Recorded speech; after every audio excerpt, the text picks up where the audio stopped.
នៅនេះលោកឪរយៈមេត្តាធម្មោបានមុនមកដល់ប្រាសាទមេបុណ្យទាំងព្រឹក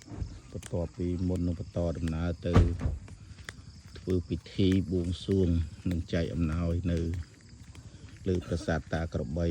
និងប្រាសាទតាមុនអញ្ចឹងមកដល់ប្រាសាទមេបុណ្យហើយយើងមកព្រឹកអញ្ចឹងវានៅស្ងប់ស្ងាត់